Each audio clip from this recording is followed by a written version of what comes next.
Hello bachcho, welcome to the channel. Today we will discuss 10 most important and the repeated questions in the last years of the carbonates compound. 10 we have already discussed. Her chapter में हम 20 questions करने वाले हैं. तो start कर लेते हैं आज का video. Question number 1 is that what happens when a small piece of sodium is dropped into ethanol. ये क्वेश्चन आपका 2011 में 12, 13 एंड 17 में 4 टाइम्स रिपीट हो चुका है. क्या होगा अगर हम सोडियम को मिक्स करेंगे, सोडियम का रिएक्शन दिखाना है हमें इथेनॉल के साथ. इथेनॉल क्या होता है? CH3CH2OH. इसमें हम सोडियम ऐड करेंगे, फिजिकल स्टेट भी लिखना है हमने. तो CH3CH2OH क्या होता है? Ethanol. Ethanol IUPAC name, liquid form में होता है. Sodium is the metal, solid form में होता है. दोनों को जब रिएक्ट करेंगे तो H को रिप्लेस करके सोडियम वहां पर आ जाएगा CH3CH2ONA. अब देखो यहाँ से जो हाइड्रोजन रिलीज होगा that is in the molecular form H2. तो हमें रिएक्शन को बैलेंस करना पड़ेगा. 2 मॉलिक्यूल्स ऑफ इथेनॉल हमने लेने हैं and 2 atoms of the sodium. तो हमारे पास जो प्रोडक्ट बनेगा सोडियम इथॉक्साइड. क्या नाम है इसका? Sodium ethoxide. इसके भी 2 मॉलिक्यूल्स जो है बनेंगे. सेकेंड क्वेश्चन क्या है?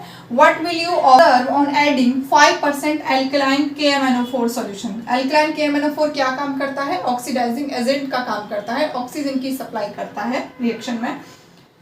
Solution drop by drop to some warm ethanol taken in a test tube. Write the name of the compound form during the above chemical reaction. This question is repeated in the 2011-13. अब देखो क्या होगा ethanol में अगर हम oxygen कैसा है ये, इसको कैपिटल ब्रैकेट में लिखना है. Nascent oxygen. नेसेंट ऑक्सीजन क्या होता है? एल्कलाइन KMnO4 की जो सप्लाई होगी उससे जो ऑक्सीजन है एट ए टाइम उसको alkaline KMnO4 means potassium permanganate को सोडियम हाइड्रोक्साइड के साथ जब मिक्स करते हैं तो ऑक्सीजन जनरेट होता है. एट ए टाइम जनरेट होगा और एट ए टाइम ही रिएक्शन में यूज हो जाएगा. That is called a nascent oxygen, newly born oxygen, और यूज भी हो जाएगा.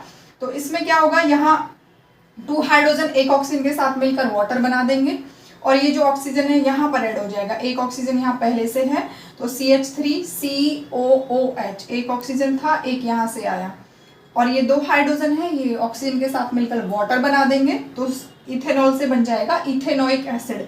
CH3CH2OH इससे बन जाएगा CH3COOH. जितने कार्बन इथेनॉल में होंगे उतने ही कार्बन का एसिड बनेगा. Question is write the chemical name and formula of vinegar. Repeated in 2012 and 17 in CBSE board exam. Vinegar क्या होता है? इथेनोइक एसिड का ही कॉमन नेम है एसिटिक एसिड एंड इसका जो 5 to 8% सॉल्यूशन होता है volume by volume. Volume by volume का मीनिंग क्या है? सपोज हमें 100 ml सॉल्यूशन बनाना है. 100 ml में से हमने 5 ml ले लिया एसिटिक एसिड एंड 95 ml ले लिया हमने वाटर. मिलाकर टोटल 100 ml हो गया. That is called 5% solution of acetic acid, that is vinegar. Very dilute solution of acetic acid is known as vinegar. Next question is why are detergents preferred over soaps in hard water. Hard water में क्या होता है? Calcium magnesium ions होते हैं. Soap उनके साथ combine होता है और दूसरे कंपाउंड में चेंज हो जाता है, फिर अपना क्लींजिंग एक्शन शो नहीं कर पाता. इसलिए सोप्स जो है हार्ड वाटर में काम नहीं करते. डिटर्जेंट्स हार्ड वाटर में काम करते हैं. Detergents calcium and magnesium ions के साथ कंबाइन नहीं होते और अपना एक्शन क्लींजिंग एक्शन करते हैं, कंप्लीट करते हैं. देखो C15H31COONA सोडियम पामेटेड, ये किसका फॉर्मूला है? सोप का. इसमें हम हार्ड वाटर में इसको मिक्स करेंगे. हार्ड वाटर में कैल्शियम मैग्नीशियम सल्फेट्स होते हैं तो क्या होगा, सोडियम को रिप्लेस करके कैल्शियम यहाँ आ जाएगा. C15H31CO का होल ट्वाइस लेना पड़ेगा बिकॉज कैल्शियम का जो वैलेंसी है वो 2 है, सोडियम का 1 था. यहाँ COO नेगेटिव 1 नेगेटिव है और 1 पॉजिटिव है, बट कैल्शियम 2 पॉजिटिव होता है. तो इसका ट्वाइस करेंगे Ca. ये क्या है? स्कम बन जाता है, वाइट प्रेसिपिटेट बन जाता है. सोप को अपना क्लींजिंग एक्शन नहीं करने देता. प्लस इसमें जो सेपरेट हो जाएगा वो सोडियम सल्फेट. सोडियम बचा यहाँ से, सल्फेट बचा, वो सेपरेट हो जाएगा. बट डिटर्जेंट्स जो है इस कैल्शियम और मैग्नीशियम आयंस के साथ कंबाइन नहीं होते, अपना क्लींजिंग एक्शन कंप्लीट करते हैं. That's why soaps are not preferred. But detergents थोड़े एक्सपेंसिव भी होते हैं और नॉन बायोडिग्रेडेबल होते हैं, वो डिग्रेडेबल नहीं होते, इसलिए वो water pollution. Number 5 is that what is hydrogenation, what is its industrial application. Repeated in 2014 and 15. Hydrogenation क्या है? Addition of hydrogen. Addition of hydrogen is known as hydrogenation. Addition किस में होता है? अनसैचुरेटेड हाइड्रोकार्बन्स में होता है, जिनमें डबल या ट्रिपल बॉन्ड प्रेजेंट होता है। वो डबल या ट्रिपल बॉन्ड ओपन होकर हाइड्रोजन का अक्रॉस द डबल या ट्रिपल बॉन्ड एडिशन हो जाता है, वन हाइड्रोजन लेफ्ट में और वन हाइड्रोजन राइट में, डबल बॉन्ड के लेफ्ट या राइट में ऐड हो जाता है, दैट इज हाइड्रोजनेशन। ये जो रिएक्शन होता है कंप्लीट होता है इन प्रेजेंस ऑफ निकल प्लेटिनम पैलेडियम किसी भी कैटलिस्ट की प्रेजेंस में हीट करने पर। अब इसका इंडस्ट्रियल एप्लीकेशन क्या है? वेजिटेबल ऑयल्स को वेजिटेबल फैट्स में कन्वर्ट करने के काम आता है। वेजिटेबल ऑयल क्या है? अनसैचुरेटेड हाइड्रोकार्बन्स हैं, और वेजिटेबल फैट्स क्या है? सैचुरेटेड हाइड्रोकार्बन्स में कन्वर्ट हो जाते हैं।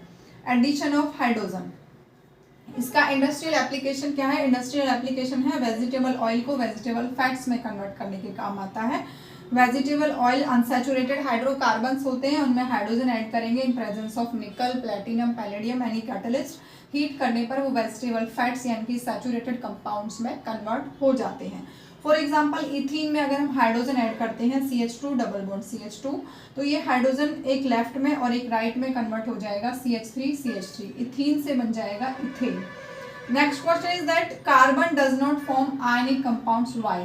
कार्बन जो है आयनिक कंपाउंड्स क्यों नहीं बनाता है? आयनिक बॉन्ड कैसे बनते हैं? आयनिक कंपाउंड्स में क्या होता है? आयनिक बॉन्ड होता है जिसमें कंप्लीट ट्रांसफर ऑफ इलेक्ट्रॉन होता है from one atom to another, यानी कि एक डोनर होता है, एक एक्सेप्टर होता है। एक इलेक्ट्रॉन डोनेट करता है एटम और दूसरा उसको गेन करता है। बट कार्बन के केस में ये ना तो गेन कर सकता है ना लूज कर सकता है। What is the reason? Carbon का जो एटॉमिक नंबर है दैट इज 6, कॉन्फ़िगरेशन क्या होगा? 2 4। इसके वैलेंस शेल में 4 इलेक्ट्रॉन है। अब ऑक्टेट कंप्लीट करने के लिए इसको क्या है? 4 इलेक्ट्रॉन्स का रिक्वायरमेंट है। अब 4 इलेक्ट्रॉन्स अगर ये गेन करेगा तो इसके पास देखो इलेक्ट्रॉन्स कितने हैं टोटल? अभी यहाँ पर 6 इलेक्ट्रॉन्स हैं और 6 ही क्या है इसके पास? प्रोटॉन। 4 इलेक्ट्रॉन अगर ये गेन करता है, इन केस सपोज केस ये 4 इलेक्ट्रॉन इसने गेन किए, तो इसके पास कितने इलेक्ट्रॉन हो गए? 10 इलेक्ट्रॉन हो गए। ऑक्टेट कंप्लीट हो जाएगा। बट 6 प्रोटॉन 10 इलेक्ट्रॉन्स को होल्ड नहीं कर पाएंगे, इसलिए इलेक्ट्रॉन्स को गेन नहीं करता। अगर लूज किया जाए 4 इलेक्ट्रॉन को ये लॉस करेगा, तो इसके लिए भी हमें बहुत ज़्यादा हाई अमाउंट ऑफ एनर्जी चाहिए होती है इलेक्ट्रॉन को निकालने के लिए। That is not possible. इतनी हाई एनर्जी पॉसिबल नहीं होती, अवेलेबल नहीं होती। तो ये 4 इलेक्ट्रॉन लूज भी नहीं करेगा, गेन भी नहीं करेगा। लूज गेन नहीं करेगा तो what is the option? Option is that ये क्या करेगा? शेयरिंग करेगा। Sharing is caring. शेयर करता है 4 इलेक्ट्रॉन, तो 4 इलेक्ट्रॉन शेयर करने की वजह से बॉन्डिंग में पार्टिसिपेट करता है 4 इलेक्ट्रॉन, तो ये टेट्रावैलेंट है। वैलेंसी इसकी कितनी है? 4 वैलेंसी है। शेयर करने पर जो बॉन्ड बनता है वो क्या बनता है?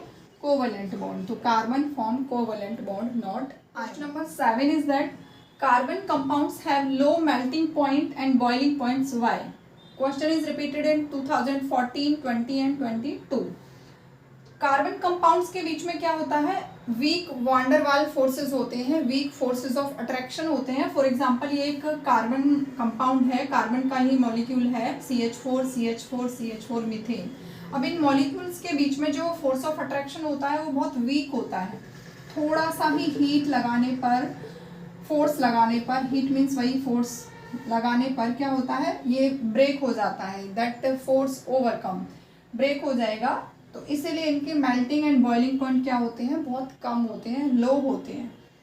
What is the reason? Van der Waals forces of attraction are weak forces of attraction. तो इनके बीच में क्या होता है? वीक फोर्सेज ऑफ अट्रैक्शन होते हैं। Number 8 is that right the structural formula for ethyl ethanoid. Ethyl ethanoid के लिए जो फॉर्मूला है that is CH3COO CH2CH3।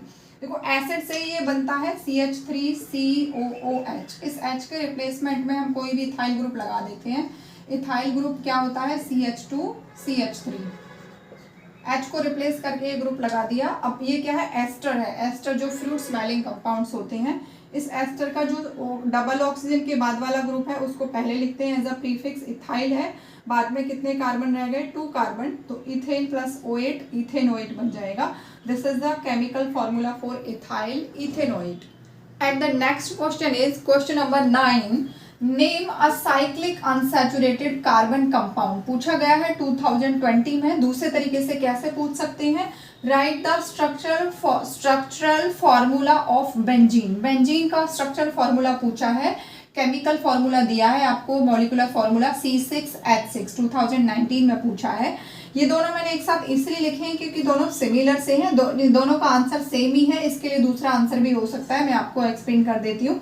C6H6 इसमें क्या है, CH double bond CH single bond CH double bond CH single bond CH double bond CH and single bond, यानी कि alternate double single bond होते हैं, एक छोड़कर एक डबल बॉन्ड होगा, फिर सिंगल बॉन्ड होगा, फिर डबल होगा, फिर सिंगल बॉन्ड होगा। इस तरीके से 6 कार्बन है, 6 हाइड्रोजन है, ये रोटेटिंग पोजीशन में होते हैं। ये डबल बॉन्ड अगर यहाँ आ जाएगा तो ये वाला बॉन्ड क्या है, यहाँ पर ये जो बॉन्ड है यहाँ चला जाएगा, क्योंकि यहाँ भी डबल होगा, यहाँ भी डबल बॉन्ड होगा, ऐसे तो हो नहीं सकता 5 वैलेंसी हो जाए कार्बन की, हाइड्रोजन भी लगा हुआ है, तो क्या होगा, ये डबल बॉन्ड यहाँ चला जाएगा। तो इसलिए इसको हम इस तरीके से भी बनाते हैं डॉट डॉट फॉर्म में। This is the structural formula for the benzene C6H6।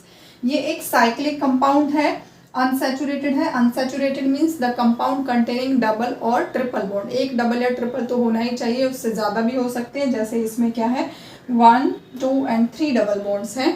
अब इसके लिए दूसरा आंसर क्या हो सकता है, साइक्लिक सैचुरेटेड कार्बन कंपाउंड, कोई भी साइक्लिक कंपाउंड, लाइक मैं इससे ही बना देती हूँ, साइक्लोहेक्सेन है। अब इसमें एक डबल बॉन्ड लगा दिया तो ये साइक्लोहेक्सीन हो जाएगा। अब ये साइकिल है कि first and the last carbon इसमें बॉन्ड से जुड़े हुए हैं और इसमें एक डबल बॉन्ड भी है, ये साइक्लोपेंटीन भी हो सकता है, first and the last carbon is connected and the double bond present है, डबल की जगह ट्रिपल भी हो जाएगा तो साइक्लोपेंटाइन हो जाएगा, इसमें ट्रिपल होगा तो साइक्लोहेक्साइन हो जाएगा। ये बेंजीन का है C6H6, इसमें ऑल्टरनेट डबल सिंगल बॉन्ड होते हैं, 3 सिंगल 3 डबल, बट इसमें हम एक बॉन्ड भी लगा देंगे और ये पूरा का पूरा स्ट्रक्चर क्लोज है, तो ये क्या है, साइक्लिक अनसैचुरेटेड कार्बन कंपाउंड है। Next question is question number 10, what is a functional group, right the functional group in the compound CH3CH2OH CH3COOH। Functional group होता क्या है, एन एटम और ग्रुप ऑफ एटम, एक एटम भी हो सकता है और एक से ज्यादा एटम भी होते हैं, that decide the chemical property of a compound, किसी भी कंपाउंड के साथ जुड़कर उसकी केमिकल प्रॉपर्टीज को चेंज कर देते हैं, डिसाइड करते हैं, उस कंपाउंड के बारे में बताते हैं, वो फंक्शनल ग्रुप होता है। अब इस कंपाउंड में क्या है, OH एल्कोहलिक फंक्शनल ग्रुप है जिसके लिए सफिक्स होता है ओल, और इसमें है COH यानी कि कार्बोक्सिलिक एसिड, सफिक्स होता है ओइक एसिड। आज की वीडियो में इतना ही, मिलते हैं।